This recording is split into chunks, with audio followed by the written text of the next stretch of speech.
اے کاش کہ ہم استغفار کرنے والے بن جائیں. اور آپ کو شاید پتہ نہیں ہے، استغفار جہاں گناہوں کی معافی ہے نا، وہاں یہ بہت سارے مسائل کے حل کی کنجی بھی ہے. آپ اگر پرابلم میں ہیں، روزی کے مسائل ہیں، اولاد نہیں ہو رہی ہے، یا کوئی بھی پرابلم ہے، ایک واقعہ سنیے.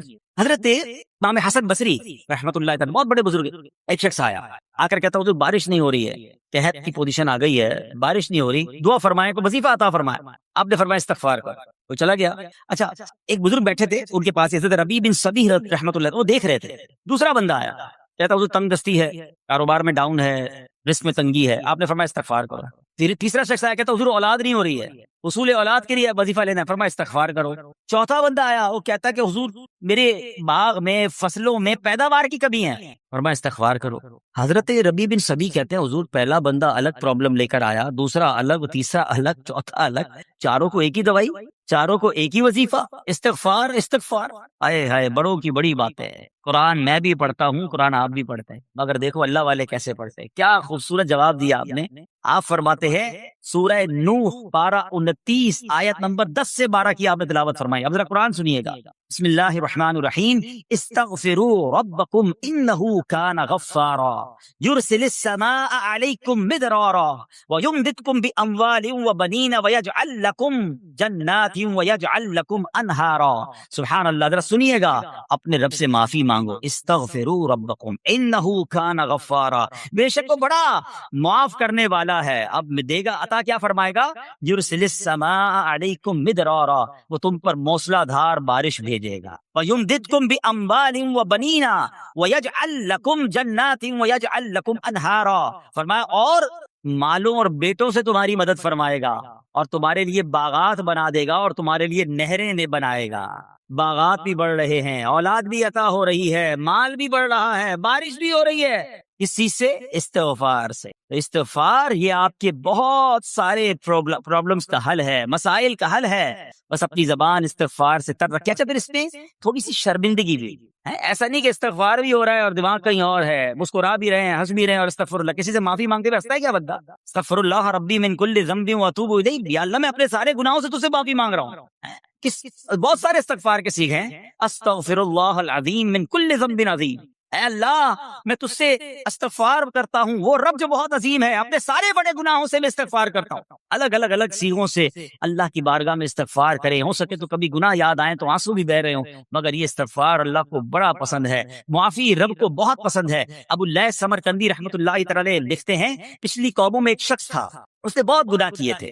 ایک بار اس نے اپنی پچھلی زندگی کے بارے میں سوچا، گناہوں کے بارے میں غور و فکر کیا، تو اسے شرمندگی ہوئی. اس نے نادم و شرمندہ ہو کر 3 مرتبہ کہا اللہم غفرانک، اللہم غفرانک، اللہم غفرانک. اے اللہ تیری بخشش، اے اللہ تیری بخشش، اے اللہ پاک تیری بخشش.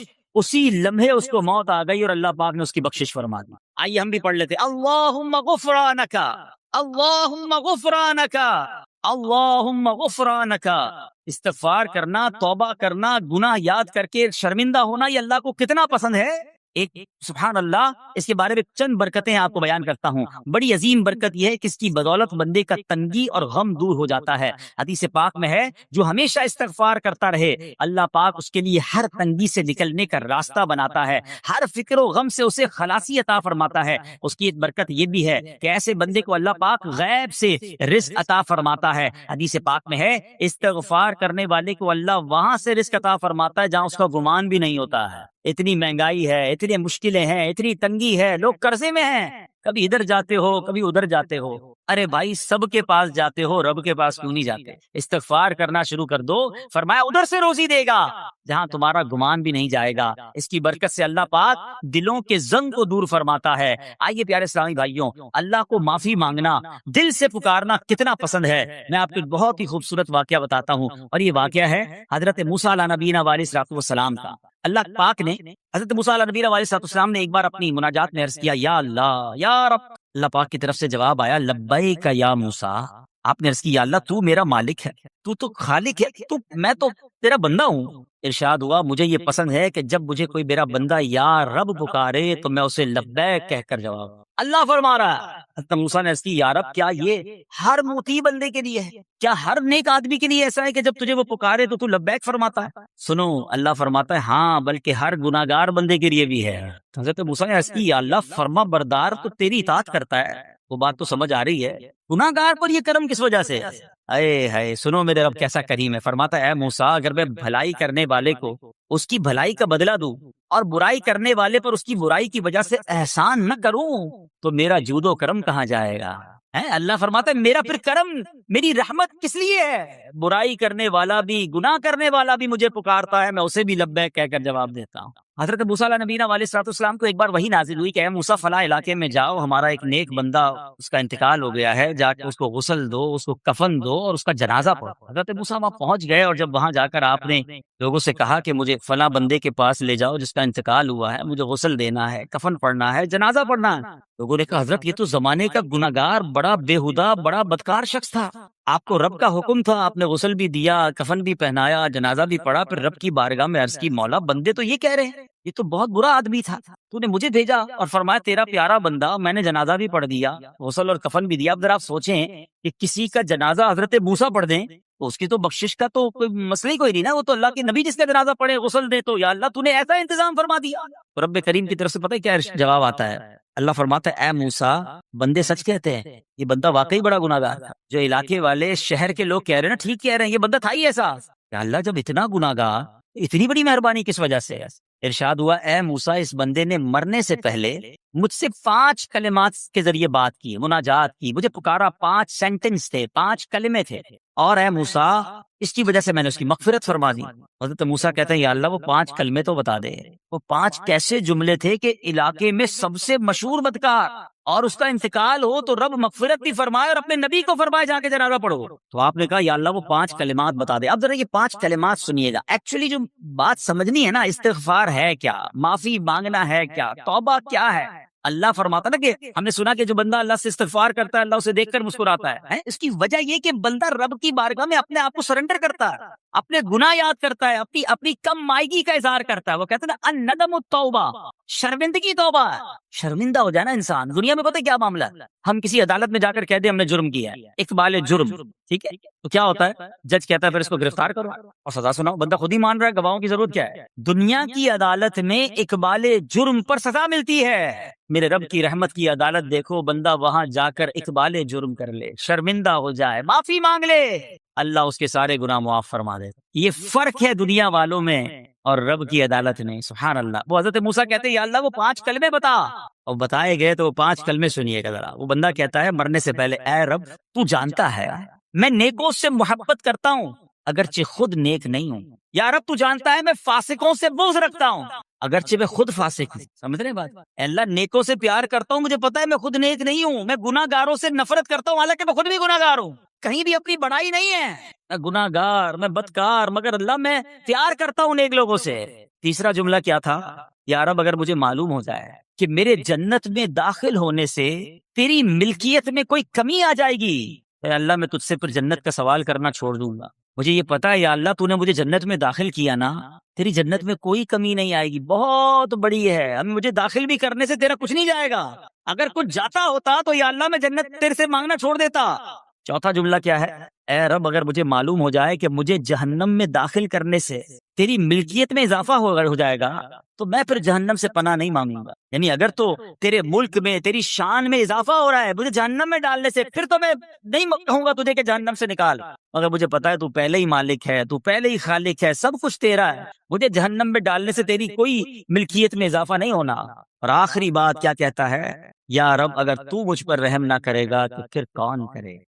اللہ فرماتا ہے اے موسیٰ میں نے اس پر رحم کیا، یہ میرے کرم کے لائق تھا، میرے کرم کے لائق نہیں تھا کہ میں اسے ناکام لوٹا دیتا، جب اس لیے کلمات کہے تو میں نے اسے درگزر فرمایا، اس کی مغفرت فرما دی، اور میں ہی بخشنے والا مہربان۔ تو اے میرے پیارے اسلامی بھائیوں، آج وہ کام سیکھ کے جانا ہے، سمجھ کے جانا ہے، جس کو جو بندہ کرتا ہے تو رب کی رحمت گویا مسکراتی ہے۔ اب وہ یہ ہے کہ اللہ سے معافی مانگتے رہیں، استغفار کرتے رہیں، اللہ کو راضی کرنے کی کوشش کرتے رہیں، اپنے گناہوں پر ندامت رکھیں کہ جو معافی مانگتا ہے نا اللہ اسے بہت پسند فرماتا ہے۔ حدیث پاک میں آتا ہے التائب من الذنب کمن لا ذنب له، گناہوں سے توبہ کرنے والا ایسا ہے جیسا اس نے گناہ کیا ہی نہیں ہے۔ اچھا اب ایک اور بہت پیارا عمل جس کو دیکھ کر اللہ مسکراتا ہے، وہی میں نے جو تفسیر بتائی کہ اللہ کی رحمت راضی ہو جاتی ہے اور اللہ کی رحمت برستی ہے، رب راضی ہو جاتا ہے۔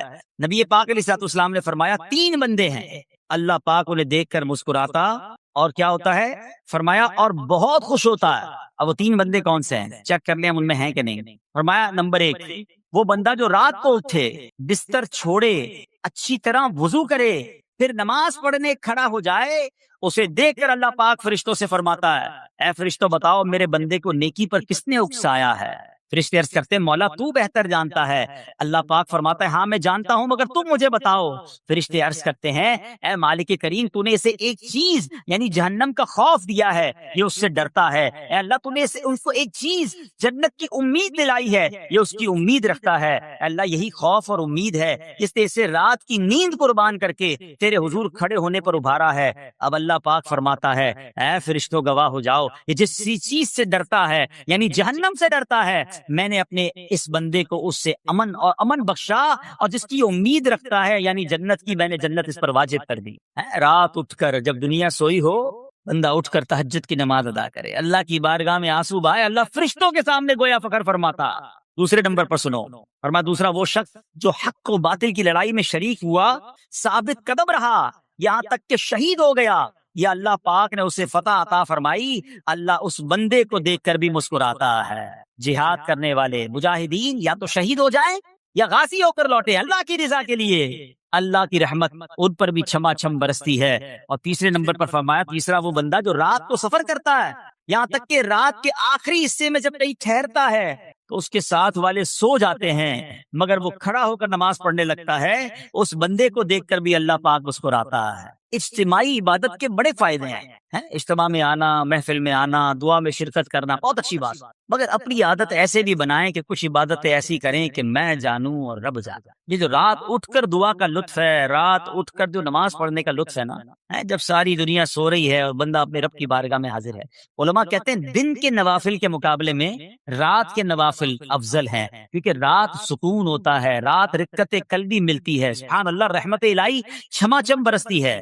ہمیں کیا کرنا ہے کہ رات تہجد کی نماز کی عادت ڈالے۔ رمضان میں بن گئی تھی نا، سحری کے لیے اٹھتے تھے تو لوگ تہجد پڑھتے تھے، اللہ کرے کہ یہ عادت بن جائے۔ کبھی کبھی اگر ہر روز نہیں ہو سکتا کم از کم کبھی کبھی کریں۔ اچھا اگر ایسی کوئی عبادت ہو بھی جائے نا کہ سب کو بتائیں نا کہ رات اٹھا تھا تو جناب دعائیں بھی کی تو آنسو بھی بہائے، نہیں کبھی کبھی ایسا کیا کرو کہ میں جانوں اور رب جانے، اللہ سے باتیں کیا۔ میں آپ کو صحیح بتاؤں، آپ مجھے ایک بات بتائیں، یہ تو آپ نے سن بھی لیا کہ اللہ کی رحمت کس قدر برستی ہے اس پر۔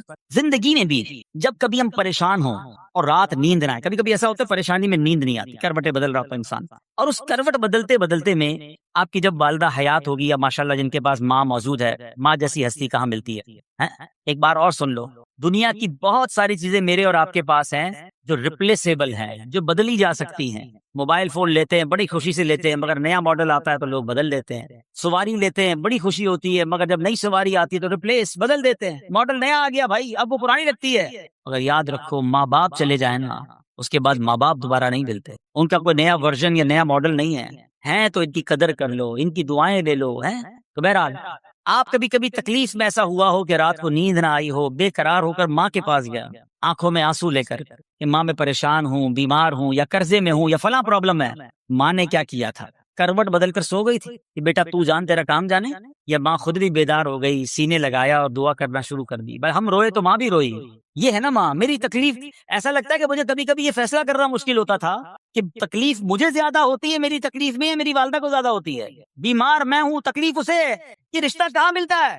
مگر مجھے ایک بات بتاؤ، جب میری تکلیف پر رات نیند چھوڑ کر بستر چھوڑ کر میں ماں کے پاس گیا، ماں نے سینے لگایا، تو اگر میں اپنا بستر چھوڑ کر آنکھوں میں آنسو لیے میری ماں سے مجھے کہیں زیادہ پیار کرنے والے رب کی بارگاہ میں چلا گیا تو اس کی رحمت کیا مجھے مایوس کرتی؟ میری ماں کے دل میں جو ممتا ہے نا وہ بھی میرے رب نے ڈالی ہے، تو رب کی رحمت کتنی ہوگی؟ تو کبھی کبھی اللہ کی بارگاہ میں رات کے اس پہر حاضر ہوا کرو، جو پرابلم ہے آپ کی، جو مشکل ہے آپ کی، آپ یقین کریں، آپ اللہ کی بارگاہ میں تہجد کے وقت رات کے آخری پہر آنسو بہائیں، دعائیں کریں، نوافل پڑھیں، پھر دیکھیے آپ کے دل کو تسلی کیسے ہوتی ہے، آپ کا ایمان تازہ ہو جائے گا، اور آپ نے دیکھا کہ ایسے وقت عبادت کرنے والوں سے رب کتنا راضی ہوتا ہے۔ اللہ کرے یہ بات ہمیں سمجھ آ جائے۔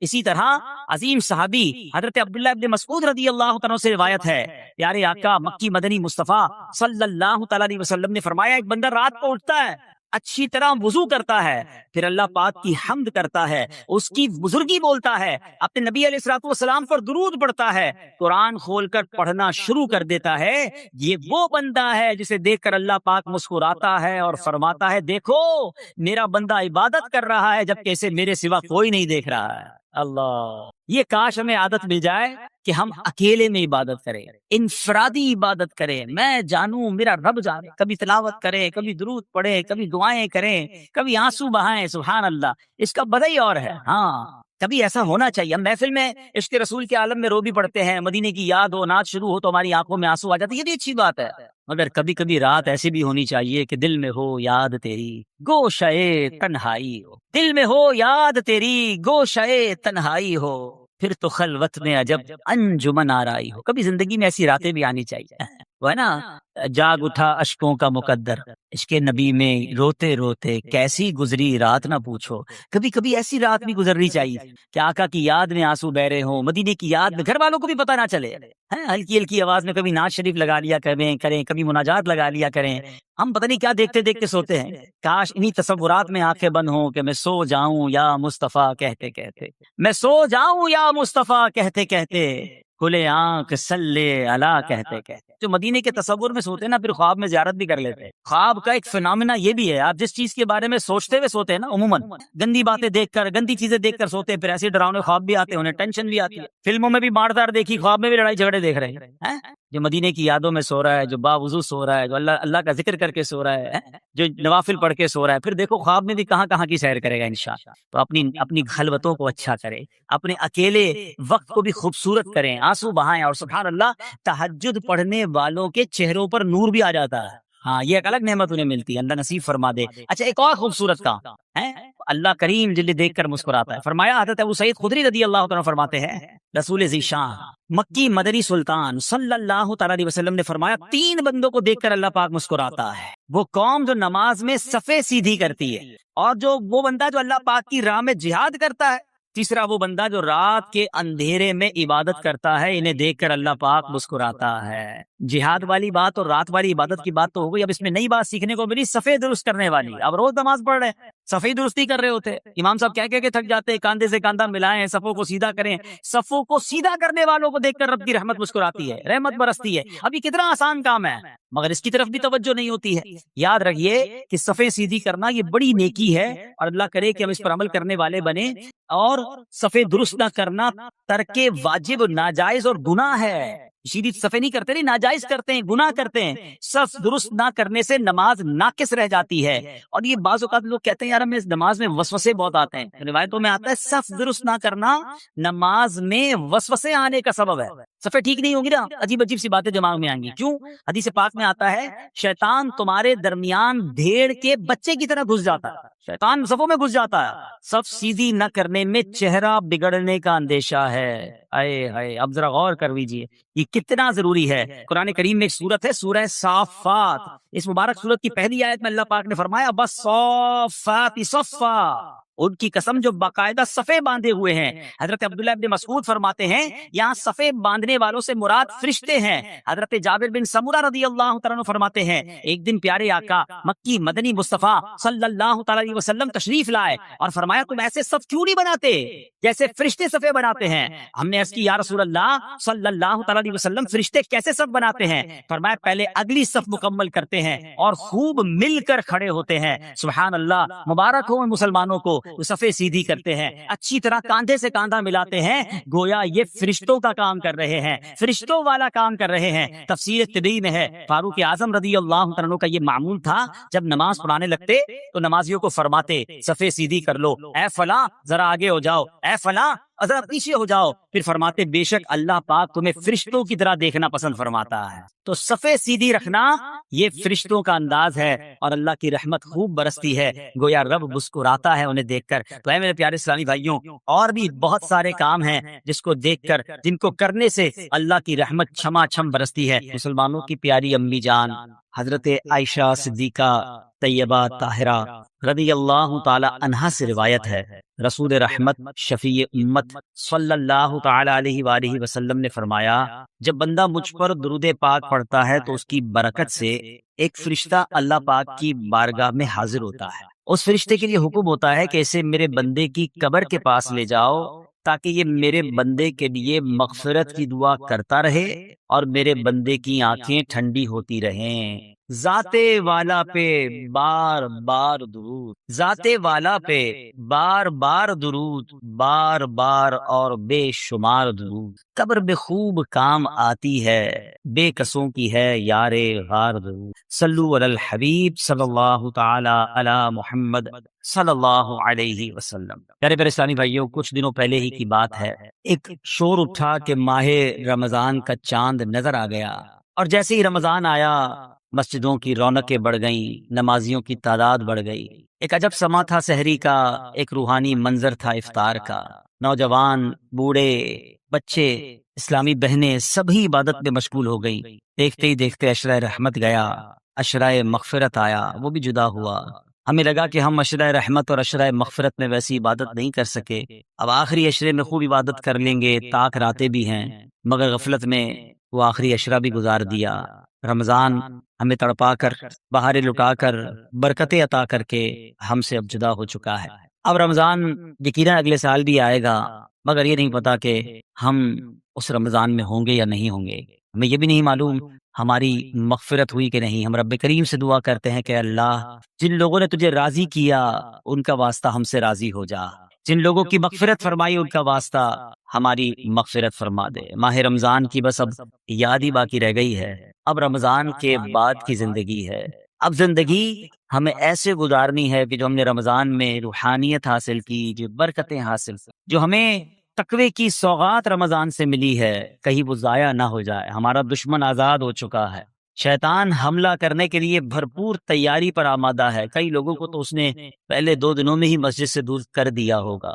اب ہمیں بھی غور کرنا ہے کہ کیا ہمیں بھی اپنی ساری عبادتیں، ساری ریاضتیں، ساری روحانیت ضائع کرنی ہے یا نہیں۔ ہم نے انشاءاللہ اس کو کنٹینیو کرنا ہے جو ہم نے رمضان میں اعمال شروع کیے تھے، جو نیکیاں شروع کی تھی۔ بڑی پیاری ایک حدیث پاک ہے کہ رمضان وہ مہینہ ہے، من قام رمضان ایمانا و احتسابا غفر له ما تقدم من ذنبه، یعنی جو ایمان کے ساتھ ثواب کمانے کے لیے رمضان المبارک کے روزے رکھے، اس کے پچھلے گناہ معاف کر دیے جاتے ہیں۔ اور اب شوال کا مہینہ آیا نا، حدیث پاک میں ہے کہ جس نے رمضان کے روزے رکھے پھر 6 دن شوال میں روزے رکھے تو گناہوں سے ایسا پاک ہو جاتا ہے جیسا کہ ماں کے پیٹ سے آج ہی پیدا ہوا ہو۔ تو وہ روحانیت کو برکت جاری رکھنی ہے۔ ابھی جو روزے بھی رکھنے ہیں نا، انشاءاللہ نفلی روزے رکھیں گے، 6 روزے رکھ لیں گے تو انشاءاللہ یہ برکت بھی حاصل ہو جائے گی۔ ہمیں کوشش یہ کرنی چاہیے کہ ہمیں ماہ رمضان کے بعد اب یہ 6 دن شوال کے، ضروری نہیں کہ ایک ساتھ رکھیں، شوال کے پورے مہینے میں رکھ لیں۔ ایک اور خوبصورت حدیث ہے کہ جس نے عید الفطر کے بعد 6 روزے شوال کے رکھے تو اس نے پورے سال کے روزے رکھے، جو ایک نیکی لائے گا اسے 10 ملیں گی۔ بڑا خوبصورت کیلکولیشن ہے یہ، جو ایک مہینے کے روزے رکھے گا ملٹیپلائی بائی 10 تو 10 مہینے ہو گئے اس کے بدلے، یعنی 10 مہینے کے روزے ہو گئے۔ اب 6 روزے رکھے تو 60 روزوں کا ثواب ملے گا، تو 2 مہینے وہ کور ہو گئے، یعنی پورے سال کے روزوں کا ثواب اگر کمانا ہے تو رمضان اور اس کے بعد 6 دن شوال کے روزے رکھنے ہیں، تو انشاءاللہ ہم پورے رکھیں گے انشاءاللہ۔ اب رمضان کے بعد ہم نے پہلے یہ کیلکولیٹ کرنا ہے کہ جیسے رمضان سے پہلے تھے اب ویسے ہیں یا بدل گئے ہیں۔ اگر کسی کی رمضان سے پہلے بھی نمازیں قضا ہو رہی ہیں اور جیسے ہی رمضان گیا پھر قضا ہو رہی ہیں، رمضان سے پہلے بھی جھوٹ تھا، ماہ رمضان گزارا اب پھر جھوٹ ہے، رمضان سے پہلے بھی حرام روزی تھی، رمضان گزارنے کے بعد دوبارہ شوال سے وہی حرام روزی شروع ہو گئی ہے، تو پھر اس کا مطلب رحمت کی بارش میں وہ نہایا نہیں ہے، اس کی زندگی میں کوئی بدلاؤ آیا نہیں ہے۔ رمضان تو بدلنے آیا تھا، ایک نئی زندگی دینے آیا، لیکن دیکھنا یہ ہے کہ کیا ہمیں وہ نئی زندگی ملی یا ہم پھر اسی پرانی روٹین پر، وہی گناہوں بری عادتیں، وہی بری عادتیں، وہی نگاہوں کے گناہ، وہی زبان کے گناہ، وہی کانوں کے گناہ۔ یہ غور کرنا ہے، اتنا بڑا انعام ملنے کے بعد بندے کو بدلنا چاہیے۔ مہینہ بندہ کہتے نا کسی بیماری سے نکل کر آتا ہے تو بندہ کہتا نہیں یار اب یہ کام نہیں کرنے، بیماری کے بعد مجھے پتا چلا کہ کتنا مشکل ہے، میں نے یہ والے کھانے نہیں کھانے، میں نے یہ والے، کسی بھی جگہ ایک مہینہ کوئی گزار لے، چاہے وہ ہاسپٹل میں گزار لے، چاہے کسی اچھی صحبت میں گزار لے، چاہے کہیں اچھے کہتے نا انسٹیٹیوٹ میں گزار لے، تو اس کی زندگی میں خوب بڑا امپیکٹ آ جاتا ہے، زندگی بدل جاتی ہے.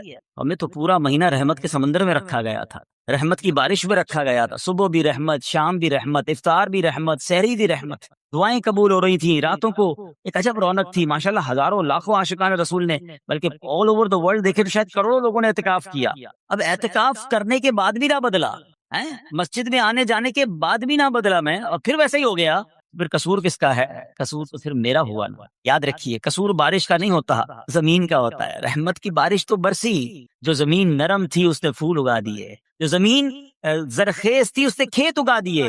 اور جب پہلے ہی گندگی تھی تو بارش کی وجہ سے وہاں کیچڑ ہو جاتا ہے. بندہ بعض اوقات کہتا ہے یار وہ روحانیت نہیں رہی، ہم اجتماع میں جاتا ہوں تو وہ لطف نہیں آتا، دعا میں وہ آنسو نہیں بہتے، پہلے بہت لطف تھا اب وہ کم ہو گیا ہے. کم کچھ بھی نہیں ہوا ہے. دل کی بستی خراب تو نہیں ہو گئی ہے، دل کی بستی خود تو نہیں اجاڑ گئی ہے. میرے علیہ سنت لکھتے ہیں نا، بات اسی آس سے میں نے بگاڑی، دل کی ہاتھوں سے بستی اجاڑ لی. بات باسی پری دل کی ہاتھوں سے بستی اجاڑی. لطف و عطافت یفتو عطا بھی ہے مولا، میرے مولا تو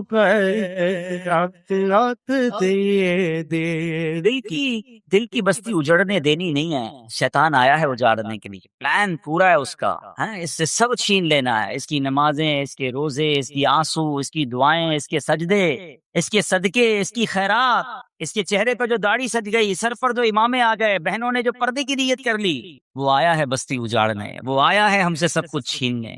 اب عقل مند وہ ہے جو شیطان کی باتوں میں نہ آئے، رحمان عز و جل کے رحمت کے سائے میں چھپ جائے، مسجدوں میں آتا رہے، نمازوں کی پابندی کرتا رہے، سنتوں پر عمل کرتا رہے. جی اگر چاہے بھی برائی کی طرف تو ان بری محفلوں کی طرف نہ جائے، اپنے گناہوں پر معافی مانگیں گے. انشاءاللہ راتوں کو اٹھ کر جب لوگ سو رہے ہوں گے اللہ کی بارگاہ میں عبادت کریں گے. اسی طرح فرمایا کہ صفوں کو درست کریں گے، اور انشاءاللہ رب کی بارگاہ سے خوب رحمتیں لوٹیں گے. اے میرے پیارے اسلامی بھائیوں، یہ سب کب ہو سکے گا؟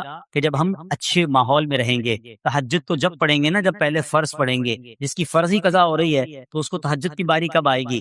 استغفار تو جب کرے گا جب ایسے ماحول میں آئے گا کہ جہاں گناہوں کو یاد دلا کر معافی مانگنے کا ہمیں انداز اور اس کی فکر دی جائے. تو آج کے اس پرفتن دور میں دعوت اسلامی کا یہ پیارا ماحول آپ کے سامنے ہے. اس ماحول سے وابستہ رہیں. ہفتہ وار اجتماع میں، مدنی قافلوں میں، ہفتہ وار مدنی مذاکرے میں شرکت کرتے رہیں گے تو انشاءاللہ ان نیکیوں کا جذبہ بھی ملتا رہے گا، اور انشاءاللہ ایسے کام کرنے میں اللہ کرے کامیاب ہو جائے. تصور ہی کتنا پیارا ہے، یقین کریں. میں آپ شاید پتہ نہیں وہ فیلنگ آپ کو محسوس ہو رہی ہے کہ نہیں، یہ تصور ہی کتنا پیارا ہے کہ کبھی میں کوئی ایسا عمل کر لوں کہ رب کی رحمت مجھے دیکھ کر مسکرا دے، اللہ راضی ہو جائے، اللہ خوش ہو جائے. اور کیا چاہیے؟ میری تو زندگی کا حاصل ہو گیا نا. تو اب یہ 3-4 کام آپ نے سن لیے ہیں، اس کو عمل کرنا شروع کر دیں. اللہ کریم سے دعا کرتا ہوں کہ رب کریم اپنی رضا والے کام ہمیں بڑھ چڑھ کر کرنے کی توفیق عطا فرمائے. اللہ پاک ہم سب کو عمل کرنے کی توفیق عطا فرمائے. صلو علی الحبیب. ایک کمال کا میں آپ کو واقعہ سناتا ہوں. حضرت موسیٰ علیہ نبینا علیہ الصلوۃ والسلام کے دور کا واقعہ. اللہ کریم نے آپ کو حکم دیا کہ اے موسیٰ فلاں علاقے میں جاؤ، میرے ایک ولی کا انتقال ہو گیا ہے، تو اس کا جا کر نماز جنازہ ادا کرو، غسل کفن کا انتظام کرو. آپ ادھر گئے، آپ نے جب غسل کفن کے لیے کوشش کی تو لوگ کہنے لگے آپ کدھر آ گئے، یہ تو بڑا گناہ گار، بڑا بدکار اور زمانے کا بیکار شخص ہے، آپ اس کا جنازہ پڑھنے آئے ہیں. بہرحال آپ نے وہ سارا کچھ کر دیا. پھر اللہ سے کہا کہ یا اللہ بندے تو یہ کہہ رہے ہیں تیرا نافرمان تھا، گناہ گار تھا، اور تو فرماتا ہے تیرا ولی. اللہ نے فرمایا موسیٰ بات یہ بندے بات تو صحیح کر رہے ہیں، یہ جو کہہ رہے ہیں نا یہ سب ٹھیک کہہ رہے ہیں، مگر بات یہ ہے کہ اس بندے نے مرنے سے پہلے جب اس کی وفات کا وقت قریب آیا نا تو 5 کلمات کے ذریعے اس نے مجھے پکارا. اے موسیٰ میں نے ان 5 کلموں کی وجہ سے اس کی مغفرت فرما دی. حضرت موسیٰ نے کہا یا اللہ مجھے 5 سینٹنس بتا دے، مجھے وہ 5 کلمات بتا دے کہ صدیاں گناہ کر کے اتنے بڑے گناہ گار کو صرف 5 کلموں کے لیے بخش دیا تو نے. اب ذرا ان 5 سینٹنس کی خوبصورتی، ڈیپتھ اور اللہ سے کنیکٹیوٹی سمجھیے گا. کاش یہ بات سمجھ آ جائے کہ توبہ کہتے کس کو ہیں، اللہ سے کنیکٹیوٹی کسے کہتے ہیں۔ ہم کانوں کو ہاتھ لگانا یا اللہ میری توبہ، ہمارے تو اسٹائل ہی دوسرے ہیں نا۔ توبہ کسی اور شے کا نام ہے، توبہ کے لیے کوئی بہت بڑا اہتمام کرنے کی ضرورت نہیں ہے، بس دل سے ایک بار پکارنے کی ضرورت ہے، سچی پکار ہو جائے، ایک بار سچی کنیکٹیوٹی ہو جائے، وہ کریم پچھلے سارے گناہ معاف فرما دیتا ہے۔ اس پتہ ہے گناہ گار نے وہ 5 جملے کیا کہے؟ وہ کہتا ہے اے اللہ تو جانتا ہے کہ میں نیکوں سے محبت کرتا ہوں اگرچہ خود نیک نہیں ہوں، ہیں ذرا سوچئے، میں خود نیک نہیں ہوں مگر تو جانتا ہے مجھے نیکوں سے پیار بڑا ہے۔ دوسرا سینٹنس کیا تھا؟ یا اللہ تو جانتا ہے میں گناہ گاروں سے بغض رکھتا ہوں، فاسقوں سے بغض رکھتا ہوں حالانکہ میں خود گناہ گار ہوں۔ سمجھ رہے بات کو؟ اپنے گناہوں کا اعتراف، اقبال جرم ہے۔ بندے کو کہو تو گناہ گار، بولتا ہے میں کدھر گناہ گار بھائی، مجھ سے بڑا تو نیکی کوئی۔ ہم تو پہلے یہی ماننے کے لیے تیار نہیں کہ میرے گناہ کتنے ہیں۔ اللہ کی بات دنیا سے چھپا لو، اللہ سے چھپتا نہیں کچھ، ادھر اقبال کریں، ادھر مانے، ایکسپٹ کریں۔ ہاں دنیا کی عدالت میں اگر ہم کہیں جا کے اپنا جرم ایکسپٹ کر لیں سزا سنائی جاتی ہے۔ سبحان اللہ، میرے رب کی رحمت کے انداز ہی نرالے ہیں، اس کی عدالت کے دستور نرالے ہیں۔ کوئی سچے دل سے جا کے مان لینا یا اللہ میں سب سے بڑا گناہ گار، اس کی رحمت اس کی بخشش فرما دیتی ہے۔ اس نے کہا یا اللہ ہوں بڑا گناہ گار، میں گناہ گاروں سے نفرت رکھتا ہوں مگر مولا خود بھی گناہ گار ہوں۔ تیسرا جملہ کیا تھا؟ یا رب اگر مجھے معلوم ہو جائے نا کہ میرے جنت میں داخل ہونے سے تیری ملکیت میں کوئی کمی آ جائے گی تو پھر میں تیری جنت کا کبھی تجھ سے سوال نہیں کروں گا، کیونکہ مجھے پتا ہے تیری جنت بہت بڑی ہے، مجھے داخل کر کے تیرا کچھ بھی نہیں جانا، تیرا کچھ نہیں جانا، میرا بیڑا پار ہو جانا ہے تو پھر میں تجھ سے کیوں نہ مانگوں؟ مجھے بخشنے میں تیرا کیا جائے گا؟ تو کریم، تیری جنت بہت بڑی، تیری رحمت بہت بڑی، تو یا اللہ مجھے اگر یہ معلوم ہو جائے کہ مجھے جنت میں داخل کرنے سے تیری ملکیت تھوڑی ہو جائے گی پھر میں جنت نہیں مانگوں گا۔ چوتھا سینٹنس کیا تھا؟ یا رب اگر مجھے معلوم ہو جائے کہ میرے جہنم میں داخل ہونے سے تیری ملکیت میں اضافہ ہو جائے گا تو میں جہنم سے تیری پناہ بھی نہیں مانگوں گا۔ اگر جہنم میں ڈالنے سے تیری ملکیت میں، تیرے ملک میں اضافہ ہو رہا ہے تو پھر مجھے ڈال دے جہنم میں راضی ہوں، مگر مجھے پتا ہے کہ مجھے جہنم میں ڈالنے سے تیری ملکیت میں کوئی اضافہ نہیں ہوگا، تو ویسے ہی مالک ہے، تو ویسے ہی خالق ہے، سب کچھ تیرا ہے۔ اور آخری جملہ سنیے، وہ کیا کہتا ہے؟ یا رب اگر تو مجھ پر رحم نہیں کرے گا تو پھر کون کرے؟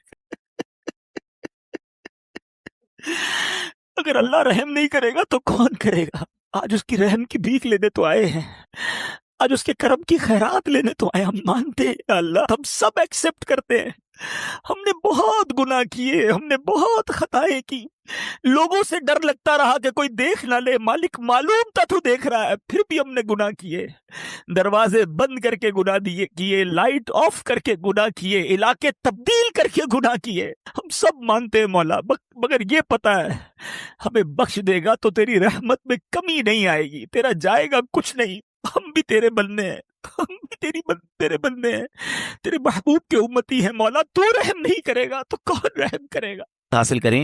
جب حضرت عبد الرحمن بن عوف کو ہوش آیا نا تو لوگوں نے کہا کہ آپ کی طبیعت کیسی ہے؟ تو آپ نے کہا کیا مجھ پر غشی طاری ہو گئی تھی ہیں؟ تو کہا جی، تو کہتے ہیں بے شک میری بے ہوشی میں میرے پاس 2 فرشتے آئے اور کہنے لگے تم چلتے نہیں کہ ہم تمہیں خدا کی بارگاہ میں لے جائیں اور تمہارے بارے میں فیصلے لیے جائیں؟ تو اسے فرشتے نے کہا انہیں لوٹا دو، یہ ان افراد میں سے ہے جن کے لیے ان کی ماؤں کے پیٹ میں ہی سعادت مندی لکھ دی گئی تھی، اور ان قریب اللہ تعالیٰ ان کے ذریعے ان کی اولاد کو جب تک چاہے گا نفع دے گا۔ اس کے بعد آپ رضی اللہ تعالیٰ عنہ 1 مہینہ مزید زندہ رہے، اس کے بعد انتقال ہوا۔ تو پتہ چلا کہ آپ کی والدہ نے نماز پڑھی، اللہ سے مدد مانگی اور آپ کو اللہ نے ایک نئی زندگی عطا فرمائی۔ تو آپ اپنی زندگی میں اس پریکٹس کو آج اس آیت سے دیکھیں، ہم نے کرنا کیا ہے؟ ہم جب بیان میں آئیں تو صرف بیان نہیں سننا ہے، ہم نے اللہ نے مجھے کہا کیا ہے، ہم اس ٹاپک کو لے کے اسی لیے چل رہے ہیں نا کہ میرے رب نے ڈائریکٹلی مجھ سے کیا بات کی ہے۔ تو آج اس آیت میں یہ لیسن مل رہا ہے کہ جب کسی پرابلم میں ہے، کلیمٹی میں ہے، تو اللہ کی طرف جانا ہے اور نماز سے مدد چاہنی ہے۔ وَاسْتَعِينُوا بِالصَّبْرِ وَالصَّلَاةِ۔ اچھا اب آپ دیکھیں پیارے آقا کی نماز کی کیسی عادت تھی، بادل گرجتے تھے، آندھی چلتی تھی، کسی بری خبر کی اطلاع آ رہی ہوتی تھی، نبی پاک نماز کی طرف چلے جاتے۔ اچھا مجھے بتائیں نماز استسقاء کیا ہے؟ بارش نہیں ہو رہی ہے، پیارے آقا نماز پڑھا رہے ہیں، سورج گہن ہو رہا ہے، نبی پاک نماز پڑھا رہے ہیں، چاند گہن ہو رہا ہے، پیارے آقا نماز کی طرف، یعنی کس قدر اللہ کی طرف رجوع ہے۔ And whenever anything bad happen یا گوئنگ ٹو بیڈ ہیپن، ہونے والی لگ رہی ہے، کچھ بڑا ہونے والا ہے، ہمیں بھی تو خبریں آ رہی ہوتی ہے نا کہ بھائی کل بہت شدید بارش ہوگی، اللہ نہ کرے کوئی اور بری خبر ایکسپیکٹیشن ہے، آپ کو کاروبار میں کوئی ایسی خبر آنے کا ڈر ہے یا آپ کی کوئی شپمنٹ جاری ہے، واٹ ایور آپ چاہتے ہیں ہر چیز بہتر ہو جائے، قرآن نے فارمولا دیا نا وَاسْتَعِينُوا بِالصَّبْرِ وَالصَّلَاةِ، اللہ نے ڈائریکٹلی مجھے اور آپ کو کہا ہے۔ تو from now on words make your practice کہ میں نے انشاءاللہ نماز سے مدد لینی ہے. اور آپ اپنی آنکھوں سے دیکھیں اور آپ اللہ سے عرض بھی کریں کہ اللہ تو نہیں قرآن میں کہا مدد لے, میں نے کھڑا ہو گیا نماز کے لیے, تو نماز سے آپ نے مدد لینی ہے. اچھا, اب اس کے بعد آیت کا جو سیکنڈ پارٹ ہے کہ صبر سے بھی مدد لینی ہے. اور آگے کیا فرمایا, ان اللہ مع الصابرین, اللہ صابروں کے ساتھ ہے. سبحان اللہ. اس کا مطلب یہ ہوا کہ اللہ تعالیٰ اپنے علم و قدرت کے ساتھ ویسے تو ہر کسی کے ساتھ ہے, لیکن یہاں صبر کرنے والوں کا خاص ذکر اس لیے ہوا تاکہ انہیں معلوم ہو جائے کہ اللہ تعالیٰ ان کی مشکلات کو دور فرما دے گا. مگر کرنا کیا ہے, صبر کرنا ہے. اچھا, اب صبر کے بارے میں دو باتیں بڑی اہم ہیں کہ صبر نارملی ہم جب بھی صبر کے بارے میں سنتے ہیں تو صبر ہم کہتے ہیں یار تکلیف آئی ہے صبر کرو, یقیناً یہ بھی صبر ہے, مگر صبر کی ایک اور قسم بھی ہے جو اس سے بھی سپیریئر ہے, جو اس سے بھی افضل ہے. اور وہ کیا ہے, گناہ کے لیے دل چاہے, حرام کے لیے دل چاہے, نفسانی خواہشات برا کام کروانا چاہ رہی ہیں اور بندہ اس پر صبر کرے. یہ صبر جو ہے نا, یہ شریعت کو اور محمود ہے اور بڑا افضل ہے کہ انسان کو جی چاہے کہ فلاں گناہ کرنا ہے مگر وہ اس پر صبر کرے. اور دوسرا صبر وہی ہے جو ہم جانتے ہیں کہ کوئی مصیبت آ جائے, کوئی آفت آ جائے, کوئی ہمارا اللہ نہ کرے کسی سے لڑائی ہو جائے, ہمیں کوئی برا بلا کہے, ہم اسے معاف کر دیں, صبر کریں. یا جسمانی تکلیف ہے, کاروبار میں پرابلم ہے, ہم اللہ کی رضا پر راضی رہیں. تو یہ دو قسم کے صبر ہیں. اور جب کوئی بندہ صبر کرتا ہے نا تو قرآن و حدیث اور بزرگان دین کے اقوال سے میں اب آپ اس کے 10 فائدے بتانا چاہتا ہوں. میں کہتا جاؤں گا, آپ اللہ کے ذکر کی نیت سے سبحان اللہ بھی کہتے رہیں, جنت میں درخت بھی لگاتے رہیں. ٹھیک ہے. اللہ تعالیٰ صبر کرنے والوں کے ساتھ ہے. صبر کرنے والے کو اس کے عمل سے اچھا اجر ملے گا, صبر کرنے والے کو بے حساب اجر ملے گا. صبر کرنے والوں کی جزا دیکھ کر قیامت کے لوگ حسرت کریں گے. صبر کرنے والے رب کریم کی طرف سے درود و ہدایت اور رحمت پاتے ہیں. صبر کرنے والے اللہ کو محبوب ہیں. صبر آدھا ایمان ہے. صبر جنت کے خزانوں میں سے ایک خزانہ ہے. صبر کرنے والے کی خطائیں مٹا دی جاتی ہیں اور صبر ہر بھلائی کی کنجی ہے. اب آتے ہیں ان دونوں صبر کو تھوڑا سا ڈیفائن کرتے ہیں. ایک نفسانی خواہشات, گناہ کا جی چاہتا ہے, کیونکہ نفس ہے نا وہ تو ہر وقت موج مستی چاہتا ہے, وہ تو ہر وقت چاہتا ہے جناب بس یہ بھی کام کر لوں وہ بھی کر لوں. اب مجھے یہ دیکھنا ہے کہ میرا یہ کام اللہ کو راضی کرے گا یا رب کو ناراض کر دے گا. لیکن جو نفسانی خواہشات پر صبر کرتا ہے نا, گناہ سے اپنے آپ کو بچاتا ہے, قرآن کیا کہتا ہے, وَأَمَّا مَنْ خَافَ مَقَامَ رَبِّهِ وَنَهَى النَّفْسَ عَنِ الْهَوَىٰ فَإِنَّ الْجَنَّةَ هِيَ الْمَأْوَىٰ. اور رہا وہ جو اپنے رب کے حضور کھڑے ہونے سے ڈرا اور نفس کو خواہش سے روکا تو بے شک جنت ہی اس کا ٹھکانہ ہے. دل چاہ رہا ہے, شیطان کہہ رہا ہے کر لے, کوئی دیکھنے والا نہیں ہے, علاقہ بھی چینج کر لیا, شہر بھی تبدیل ہو گیا, nobody here to watch you, مگر اللہ دیکھ رہا ہے. اچھا, نارملی اگر غور کریں گناہ کرتے کیوں ہیں, جتنے بھی گناہ ہیں, what ever the list of گناہ اٹھائیے, کوئی شراب پیتا ہے, کوئی بدکاری کرتا ہے, معاذ اللہ, کوئی جوا کھیلتا ہے, کوئی جناب بے حیائی کرتا ہے, گندی چیزیں دیکھتا ہے یا جھوٹ بولتا ہے, واٹ ایور, ان تمام گناہوں میں تھوڑی سی لذت ہے, ٹیسٹ. ٹھیک ہے, غیبت میں بھی ٹیسٹ ہے, بلکہ کتابوں میں آیا کہ غیبت میں شراب سے بھی زیادہ مزہ ہے, جبھی تو بندہ چھوڑتا نہیں ہے. اچھا, لیکن یہ تمام ٹیسٹ میں ایک بڑی اہم بات اب میں کہنے جا رہا ہوں. یہ بزرگ نے بڑی کمال کی ون لائنر ہمیں دے دیا ہے. وہ کہتے ہیں کبھی بھی لذت کے لیے گناہ مت کرنا, کیونکہ لذت ختم ہو جائے گی, گناہ کا جواب اور پنشمنٹ باقی رہ جائے گی. اب آپ اس فارمولے کو سامنے رکھیں کہ جب بھی ہم گناہ کرتے ہیں فیو منٹس یا فیو آورز کی ایک انجوائمنٹ ہے, آفٹر دیٹ انجوائمنٹ ختم, مگر اس کا جواب باقی ہے, عذاب باقی ہے, اللہ نہ کرے اللہ ناراض ہوا تو پنشمنٹ باقی ہے. تو کیا فرمایا, انجوائمنٹ کے لیے گناہ مت کرنا, انجوائمنٹ ختم ہو جائے گی, عذاب باقی رہ جائے گا. اور اگلا سینٹنس کتنا خوبصورت ہے, فرماتے ہیں کبھی بھی تکلیف کی وجہ سے نیکی مت چھوڑنا, تکلیف ختم ہو جائے گی, اجر باقی رہ جائے گا.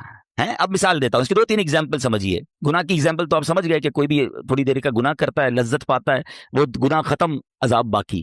اب نیکی میں کیا ہوتا ہے, فجر کے لیے اٹھنا ہے, نیند آ رہی ہے, دل نہیں چاہ رہا, آپ اٹھے, آپ نے وضو کیا, فجر پڑا, وہ اٹھنے کی تکلیف تو ختم ہو گئی نا, واپس سونا تو سو جائیے, مگر فجر کا اجر اور ثواب باقی رہ گیا ہے. رمضان کے روزے ڈیفیکلٹ ہیں, لیکن افطار کے بعد تکلیف ختم ہو جاتی ہے, ہم کھاتے پیتے ہیں, موج کرتے ہیں, مگر ثواب باقی رہ جاتا ہے. کبھی کبھی آپ کو کوئی مسجد میں بلاتا ہے, یار چلو بھائی بیان ہو رہا ہے, اجتماع ہو رہا ہے, کوئی نیکی کی بات ہو رہی ہے, نہیں یار دل نہیں چاہ رہا, آپ آ گئے, آدھو 1 گھنٹہ بیٹھے, پھر چلے گئے, وہ آپ کا جو ٹینشن تھا یا پریشر تھا وہ ختم ہو گیا, مگر ثواب باقی رہ گیا. تو اب اس فارمولے کو یاد رکھیے گا, جب بھی گناہ آپ کی طرف آئے نا, آپ سوچیں کتنی دیر کا فائدہ ہے, 1 گھنٹہ دوستوں کے ساتھ بیٹھوں گا, بری باتیں کروں گا, 2 گھنٹے فلم دیکھوں گا, 2 ڈھائی 3 گھنٹے, بس اس کے بعد جواب تو باقی ہے نا, قیامت تک اللہ کو جواب دینا پڑے گا.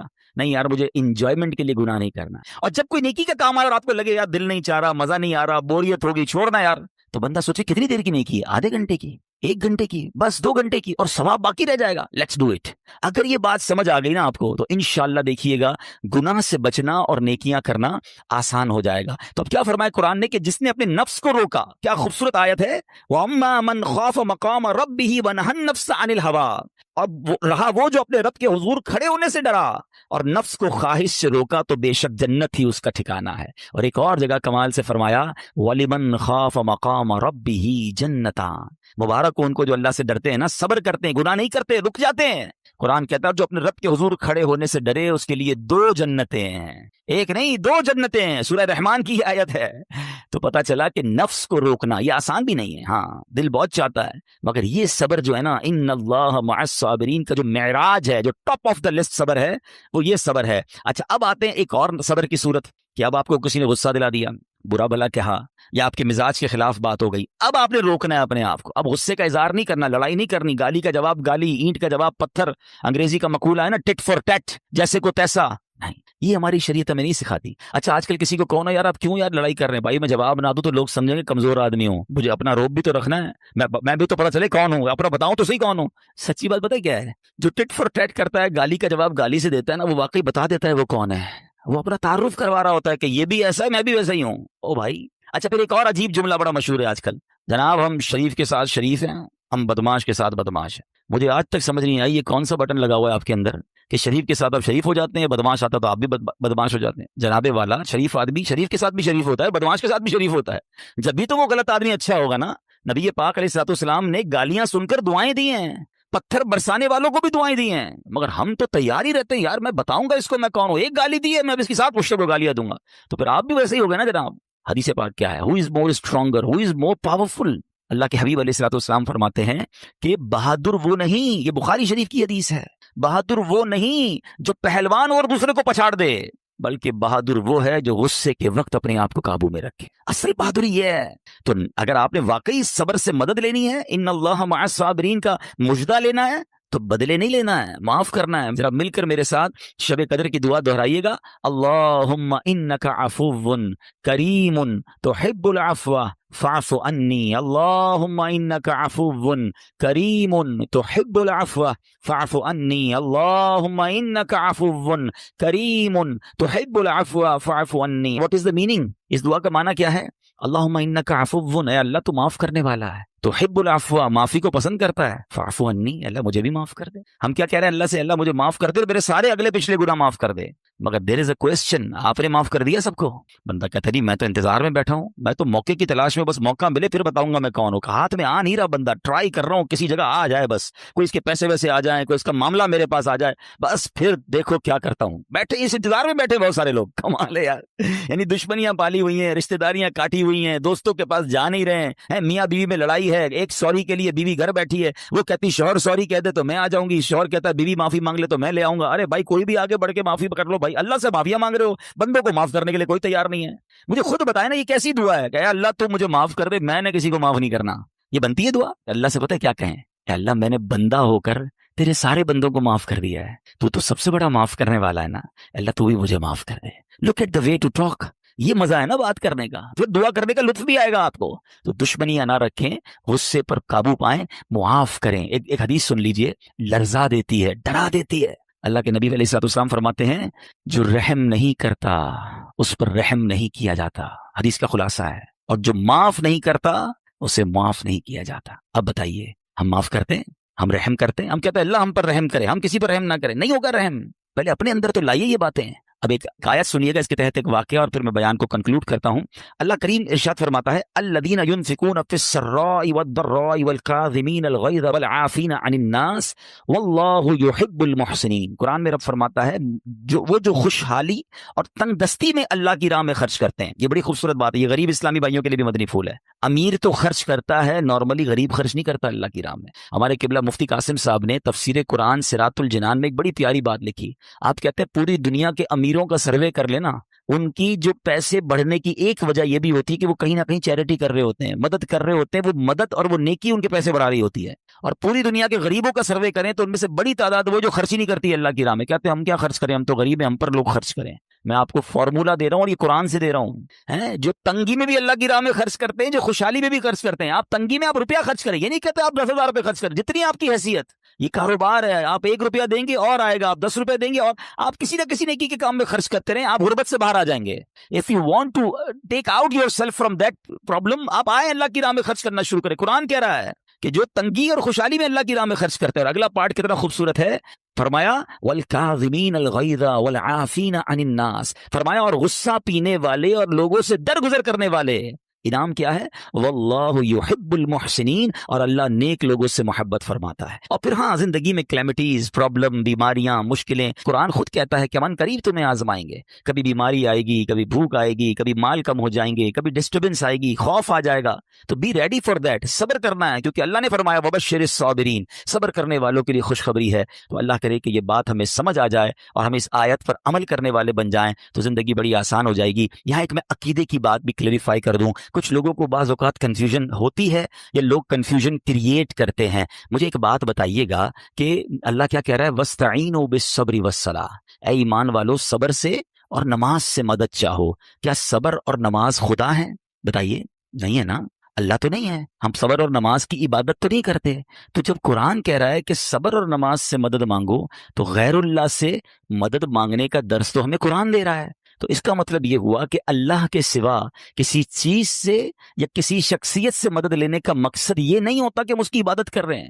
اگر آج کے دور میں کوئی اللہ کے نبی سے کہتا ہے کہ یا رسول اللہ انظر حالنا, یا بھر دو جولی میری یا رسول اللہ, تو یہاں کوئی شرک کی بات نہیں ہے, کیونکہ یہاں یہ نیت نہیں ہے کہ ہم ان کو خدا مان رہے ہیں, یا یہ بھی نیت نہیں ہے. ایک بات, ایک عقیدہ کلیئر کر دیتا ہوں. پوری دنیا میں عاشقان رسول کا یہی عقیدہ ہے کہ کوئی نبی, کوئی صحابی, کوئی ولی اپنی طرف سے کسی کو کچھ نہیں دے سکتا. وہ سب رب کے محتاج ہیں.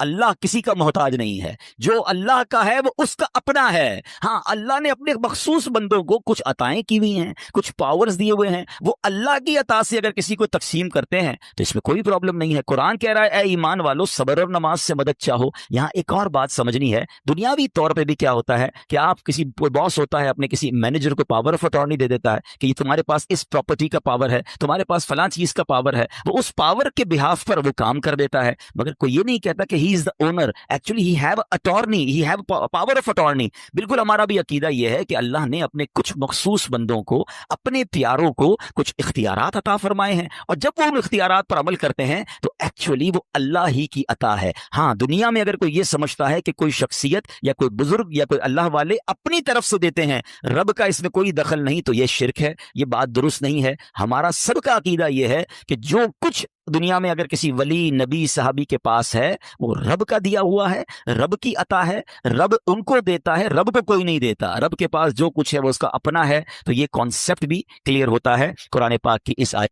سرکار دو عالم علیہ الصلوۃ والسلام نے فرمایا اذا کان یوم الجمعۃ فاغتسل الرجل, فرمایا جب جمعے کا دن ہو تو بندہ غسل کرے, فغسل رأسہ, اپنے سر کو دھوئے, پھر فرمایا ثم تطیب من اطیب طیبہ, پھر بہترین خوشبو لگائے, یعنی جو اس کے پاس خوشبو ہے اس میں سے بہترین خوشبو لگائے. پھر فرمایا وَلَبِسَ مِنْ صَالِحِ ثِيَابِهِ, اور پھر فرمایا اچھے کپڑے پہنے. ثم خرج الى الصلاة, پھر نماز جمعہ کے لیے وہ نکلے گھر سے, حاضر ہو جائے. سبحان اللہ. اور پھر فرمایا وَلَمْ يُفَرِّقْ بَيْنَ اثْنَيْنِ, دو بندوں کے درمیان سے نہ گزرے. اب اس میں بھی ایک چیز کیا ہوتی ہے کہ بعض اوقات نمازی بیٹھے ہوتے ہیں, لوگ گزر کر بیچ سے کاندھے ٹاپ کر آ رہے ہوتے ہیں. یہ نہ کیا کریں, کیونکہ آپ بہت سارے لوگوں کو ڈسٹرب کر رہے ہوتے ہیں. اور حدیث میں بھی یہ ذکر آیا کہ دو بندوں کے درمیان سے نہ گزرے. جدھر جگہ ملتی ہے بیٹھ جائے. وہ الگ بات ہے جب نماز کا وقت شروع ہوگا تو صفیں درست ہو جائیں گی, لیکن بعض لوگ سب کو اوپر سے کاندھے پھلانگتے آ رہے ہوتے ہیں. جتنوں کو کاندھا آپ پھلانگیں گے ان کا بیان سننا ڈسٹرب ہو جائے گا. اور جب شریعت کی بات ہو رہی ہوتی ہے نا, اس میں ایک احتیاط اس لیے کرنی ہوتی ہے کہ کبھی جائز کو وہ ناجائز نہ سمجھ جائے, حلال کو وہ حرام نہ سمجھ جائے, کیونکہ آپ نے اس کے کاندھے سے جب آپ نے اوپر سے آنا ہے تو اس سے ڈسٹرب ہونا ہے اور وہ بیان کو مس کر جائے گا. تو حدیث میں کیا فرمایا, دو بندوں کے درمیان سے نہ گزرے. اور پھر فرمایا امام کا کلام پوری توجہ کے ساتھ سنے, اس کے جمعے سے جمعے تک کے گناہ بخش دیے جاتے ہیں. اس میں 3 دن کا مزید اضافہ ہے. غفر له من الجمعۃ الی الجمعہ وزیادۃ 3 ایام، یعنی گویا تقریباً 10 دن کے گناہ معاف ہو جاتے ہیں اگر بندہ یہ عمل کر لے. میں پھر ریپیٹ کر دیتا ہوں، کرنا کیا ہے؟ جمعے کے دن غسل کرنا ہے، بہترین خوشبو لگائیں، اچھے کپڑے پہنیں، پوری توجہ کے ساتھ نماز جمعہ کے جب آئیں تو 2 بندوں کے درمیان سے نہ گزریں. پھر فرمایا پوری توجہ کے ساتھ امام کا بیان خطبہ سنیں، اور پھر کیا ہوگا انشاءاللہ تقریباً 10 دن کے گناہ جو ہے وہ معاف کر. جمعہ کی اہمیت تو سمجھو. اللہ تعالیٰ نے اس ایک دن کی گویا فضیلت کو بیان کرنے کے لیے قرآن پاک میں پوری سورہ جمعہ نازل فرمائی، اور اس میں اللہ ارشاد فرماتا ہے بسم اللہ الرحمن الرحیم یا ایہا الذین آمنوا اذا نودی للصلاة من یوم الجمعة فاسعوا الى ذکر اللہ وذروا البیع ذالکم خیر لکم ان کنتم تعلمون. اے ایمان والو، جب نماز کی اذان ہو جمعہ کے دن تو اللہ کے ذکر کی طرف دوڑو اور خرید و فروخت چھوڑ دو، یہ تمہارے لیے بہتر ہے اگر تم جانو. ذکر کی طرف دوڑو. لوگ پکنک کی طرف دوڑتے ہیں، لوگ معاذ اللہ غلط کاموں کی طرف جمعہ کے دن دوڑتے ہیں. ایسا نہ کرنا، ایسا نہ ہو کہ اللہ تعالیٰ کی شدید ناراضی کا یہ سبب بن جائے. بہرحال کچھ کام جو جمعہ کے دن اسپیشل کرنے والے، ایک بہت ہی خاص کام جمعہ کے دن یہ کرنا ہے کہ نبی پاک صلی اللہ تعالی علیہ وسلم کا فرمان ہے کہ جو جمعہ کے دن، حدیث پاک کا مضمون ہے، 200 بار درود پاک پڑھے، اس کے 200 برس کے گناہ معاف کر دیے جاتے ہیں.